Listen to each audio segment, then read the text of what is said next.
Estamos de regreso en JNE Noticias. Hace una semana aproximadamente se compartió la siguiente información. La Unidad de Inteligencia Financiera estima que en la última década, autoridades políticas involucradas con delitos contra la administración pública, tráfico ilícito de drogas, minería ilegal y otros delitos han realizado millonarias operaciones financieras. Estamos hablando aproximadamente de 720 millones de dólares. Cifras, por supuesto, que ponen el tema del lavado de activos en la agenda nacional. Y no solamente el tema en sí, sino también cómo luchar contra esto. Estamos con el señor Sergio Espinosa, jefe de la Unidad de Inteligencia Financiera. ¿Qué tal, señor Espinosa? Bienvenido. Buenas tardes, muchas gracias. Muchísimas gracias a usted por acompañarnos. Sin duda, era propicio que luego de 10 años se hiciera este diagnóstico que tiene que ponernos en alerta a todos. Sí, bueno, en realidad, de parte nuestra, son cifras que nosotros trabajamos permanentemente, ¿no? Nosotros calificamos... A través de diferentes informes, además. Correcto, tenemos estadísticas publicadas prácticamente de todo en la web, ¿no? Y una de estas tiene que ver con la cantidad de dinero que está asociado a cada uno de los delitos o tipos de delitos, ¿no? En el marco de una actividad fue que se conversó específicamente sobre la plata que estaba vinculada a organizaciones políticas o a dirigentes políticos, y fue así que esta información se hizo pública, pero en realidad es un tema que viene de hace tiempo, ¿no? Ahora, en un contexto como en el que nos encontramos, ¿no? De reforma, de querer mejorar nuestra clase política y donde hay una demanda, de la ciudadanía para luchar contra temas como la corrupción y abogar, por supuesto, por la transparencia, por ejemplo, este debate se hace necesario. Sí, sin duda, ¿no? Algunas acciones se han dado en el pasado que han mejorado el escenario, pero como bien dice usted, ahorita hay una reforma que se está discutiendo sobre las reglas para todo lo que es la campaña electoral, y ahí es donde viene a ser especialmente pertinente este tipo de preocupación. Antes de ahondar en el escenario actual, sobre estos cambios que se han ido dando, ¿cuáles serían los más importantes? Bueno, yo diría que los más importantes tienen que ver, por ejemplo, con el acceso de la UIF al secreto bancario y tributario. Si bien es cierto, es un acceso a través de un juez, que no es lo ideal porque supone que el caso esté avanzado en cierta medida para poder justificar ante el juez la necesidad. Esto crea un argumento un poco circular porque se necesita la información para acceder a la información, y eso es medio contradictorio. Pero es como sucede actualmente, y en todo caso es un avance a lo que había antes, que era la imposibilidad de acceder para nada a esta información. Se ha mejorado mucho también en términos de conocer cuáles son los riesgos que enfrenta el país en materia de lavado. Hay un informe nacional sobre riesgos de lavado que se ha publicado a finales del año pasado, que está también en la web y que ha sido hecho de conocimiento de todas las autoridades. Y ahora estamos trabajando en la actualización de la Estrategia Nacional Antilavado y Antifinanciamiento de Terrorismo, que ha sido aprobada a nivel de la Comisión Técnica la semana pasada y que va a ser elevada al gobierno para su promulgación. Entonces hay varios frentes en los que se viene avanzando, ¿no? ¿Esta estrategia contempla, por ejemplo, las agrupaciones políticas? Sí, claro. Sí, tiene que ver también con la limpieza y la transparencia de las campañas políticas, ¿no? Esa es una discusión que no es estrictamente de lavado o de la problemática antilavado, pero tiene que ver, ¿no? Por supuesto. Tiene que ver por la campaña en sí, como por el comportamiento de las autoridades después de las elecciones, ¿no? Cuando se habla de financiamiento partidario, sin duda, pues la discusión gira en torno a cómo se consigue el dinero para los partidos políticos y cuáles deberían ser los candados para que fuentes ilícitas no ingresen en las agrupaciones. En ese escenario, ¿cuál le parece a usted que son los principales retos que tienen las agrupaciones? Yo creo que hay varios, ¿no? Uno primero, y lo que legislan, perdón. Claro, la primera, digamos, el primer tema a legislar es quiénes pueden aportar y quiénes no. Esa es la primera pregunta, ¿no es cierto? Ahora, eso no es suficiente porque sabemos de casos que hoy son públicos que aún los que no podían o los que no querían aparecer aportando, finalmente igual lo hicieron, ¿no es cierto? Entonces eso supone que tiene que haber mecanismos de transparencia para poder verificar lo que las organizaciones políticas declaran. Y eso tiene que estar en manos de los organismos electorales, que tienen que ser capaces legalmente de verificar y hacer que eso sea transparente. Por otro lado, hay ya otras normas como puede ser la elección de autoridades en los partidos, la transparencia de toda su información, digamos, financiera y contable, y también el accountability después de la elección. Es decir, los representantes tienen que ser responsables de las violaciones a estas normas que se hayan hecho y que como consecuencia hayan podido influir en una elección, ¿no? Claro, por supuesto. Ahora, Menciona usted diferentes etapas, ¿no? No solamente previo a un proceso electoral, por ejemplo, ¿no? Sino también después del proceso electoral y hablando de aquellos mecanismos de control, podríamos decir, ¿no? Que tienen que seguir las agrupaciones políticas, por ejemplo, ahora los reportes financieros, se dice, podrían venir al final de la campaña y no durante la campaña, ¿no? O informes previos. Sí, es verdad, es parte de lo que se está discutiendo. Ahora, igual eso, que en sí no es lo mejor, el problema que ya teníamos hoy incluso es que se recibían reportes durante la campaña, pero no existían las facultades de fiscalizar y de sancionar. Avanzamos un paso, pero serían necesarios 3, 4... Correcto, porque uno sabe que si hay una obligación puesta en la ley, pero esa obligación no tiene sanción, es como que la obligación no existiera. Es así de simple. Las obligaciones solamente morales no tienen validez. Entonces, lo que tiene que haber es consecuencias. Hay una obligación, tiene que haber una consecuencia en caso de no cumplirse. Un buen ejemplo es la norma que aprobó el Congreso hace un tiempo, que es la ley de la curul vacía, por ejemplo. Hay una consecuencia efectiva en caso de un incumplimiento. Por supuesto. Ahora, si no hay cómo fiscalizar ese incumplimiento, nunca se va a poder usar esa ley. Entonces tiene que ser toda la cadena adecuadamente construida para que la transparencia sea constante y la capacidad de fiscalización también. ¿Por qué en la actualidad no vemos que se sigue esta cadena? ¿Es por una falta de conocimiento sobre cómo funciona? ¿No? ¿Es falta de voluntad política? ¿Qué considera usted? Bueno, yo no sé si, digamos, no me atrevería a hacer un juicio sobre las razones. Lo que sí me queda claro es que no se ha avanzado suficientemente. Creo que ese es un hecho. Digamos que lo que se ha avanzado en el último tiempo en temas de reforma de financiamiento político es muy poco. Queda mucho por hacer y está en manos de los representantes, sobre todo al Congreso, que recojan las ideas que están dando vueltas, ¿no es cierto? En realidad acá no hay nada nuevo que inventar. Existen muchas normas que se han dado en distintos países sobre cómo se regula y se fiscaliza el financiamiento de campañas, o cómo se establecen topes, o cómo se establece, por ejemplo, que la televisión tiene una cierta regulación para todos por igual.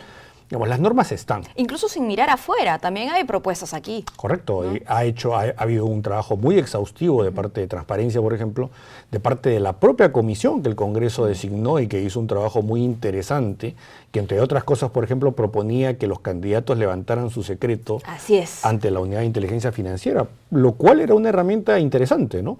No era perfecta, por cierto. Y tampoco era popular entre... Bueno, fue descartada rápidamente, digamos, ¿no?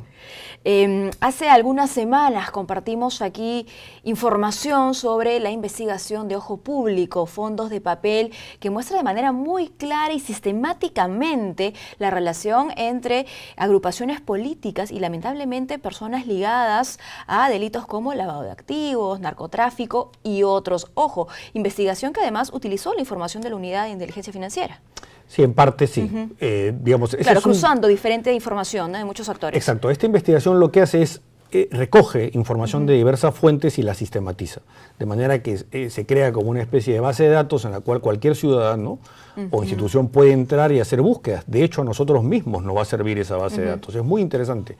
Ahora, lo que también hay que tener en cuenta es que las vinculaciones, algunas de las vinculaciones que se reflejan ahí son vinculaciones a raíz de, por ejemplo, noticias periodísticas o de investigaciones que están en curso, pero que no han concluido. Exacto. Entonces, ojo con cómo se concluye respecto a eso, porque una cosa es que alguien esté vinculado con una persona investigada y otra cosa es que alguien esté vinculado con una persona sentenciada. Son dos hechos preocupantes, pero de distinto calibre, ¿no? Por supuesto. Ahora, lo que sí se ve en la actualidad y que es una tendencia positiva, hay que decir, y es que la sociedad civil está haciendo cosas, ¿no? Está haciendo cosas, quiere informarse, quieren informar a otros, y en ese sentido, la Unidad de Inteligencia Financiera también se siente mucho más cercana cuando la vemos en prensa, cuando la vemos en agenda, justamente con estos datos y otros. Es correcto, y yo creo que hay una preocupación creciente que no tiene que ver solamente con las organizaciones de la sociedad civil que han tenido una trayectoria en esto, sino tiene que ver también con el ciudadano de a pie, con la gente que ve noticias, que lee opiniones y que se preocupa más por este fenómeno. Digamos que ha habido un escenario en el cual muchas cosas se han dado a la vez, una especie de tormenta perfecta, que ha generado... Tormenta perfecta en varios países. En varios países, además, porque no es un tema ni de Perú ni de América Latina, ¿no? Lo que acaba de salir, por ejemplo, de los Paradise Papers es algo que tiene que ver fundamentalmente con jurisdicciones que pertenecen al Reino Unido o dependientes de alguna manera del Reino Unido. Entonces, el problema es global y, por lo tanto, la solución tiene que ser global. Pero lo que sí es rescatable es que hoy la ciudadanía está preocupada por el tema y está interesada en que se cautele el adecuado uso de los dineros que son de todos, ¿no? Por supuesto. Y en ese mismo sentido, para compartir con nuestros televidentes, ¿cómo trabaja la unidad de inteligencia financiera? Es decir, ¿dónde empieza a abrirse un caso o dónde empieza a buscarse información? Bueno, nosotros hacemos varias cosas. Nosotros tenemos varios frentes, nosotros supervisamos, por ejemplo, los sistemas de prevención de algunas entidades. Hay equipos especializados para varias funciones. Pero la principal, diríamos, es la recepción de los reportes de operaciones sospechosas que vienen de bancos, notarios, vendedores de autos. La lista es bastante larga. Este tipo de empresas, cuando se relacionan con sus clientes, pueden ver una operación que les resulte sospechosa. ¿Qué es una operación sospechosa? Una operación que no tiene una explicación lógica desde el punto de vista legal o económico. Es decir, algo que se hace innecesariamente complicado, para no poderle seguir el rastro, o que no tiene un origen claro cuando se habla de dinero. Cuando hay una operación de ese tipo, el banco, el notario, la vendedora de autos nos los pasa a nosotros. Y nosotros recibimos eso que se llama reporte de operación sospechosa, que no es una denuncia, es un reporte de operación sospechosa. Para hacerle un seguimiento. Así es. Y nosotros entramos a nuestra investigación, que es sobre base de datos.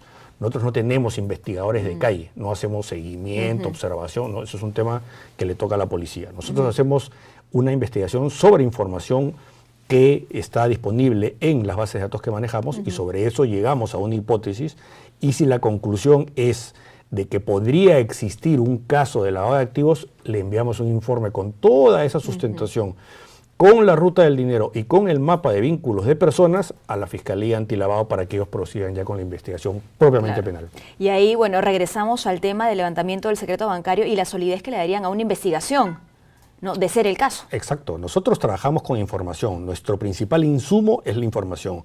Y es muy fácil darse cuenta de que mientras más información se encuentre disponible, el producto va a ser mejor. Y mientras menos, el producto va a tener ciertas limitaciones.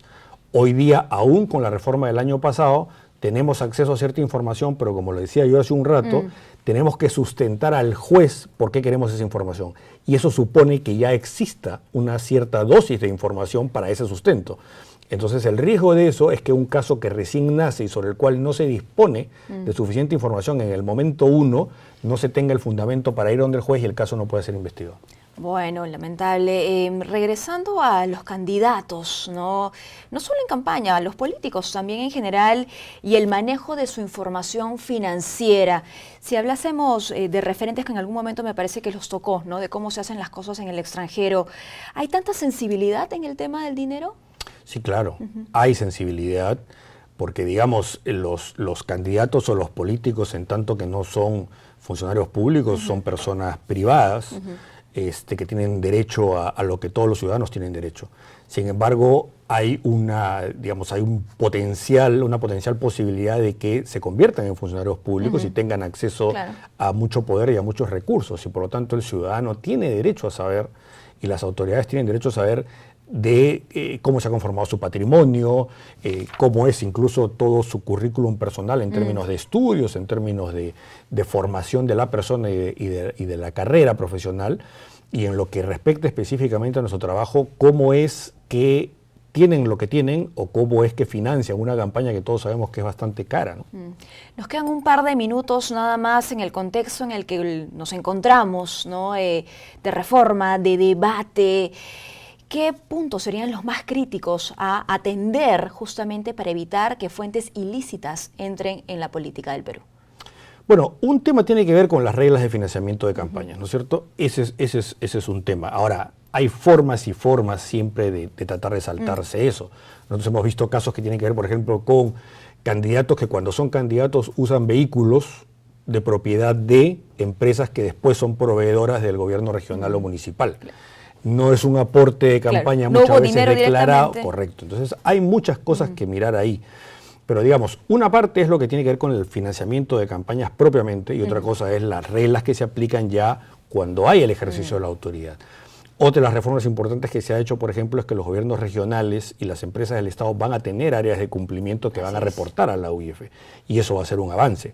Ahora, desde nuestro punto de vista específicamente, los dos temas claves son la supervisión de cooperativas, que todavía no se ha podido lograr, que se aprueben en el Congreso para que sean supervisadas por la Superintendencia, y en algún momento tendremos que ir hacia un acceso total y directo al secreto bancario y tributario. Muy bien, bueno, muchísimas gracias, señor Espinosa, por acompañarnos. Hemos conversado con Sergio Espinosa, jefe de la Unidad de Inteligencia Financiera. Hacemos una pausa y retornamos con más. No se muevan.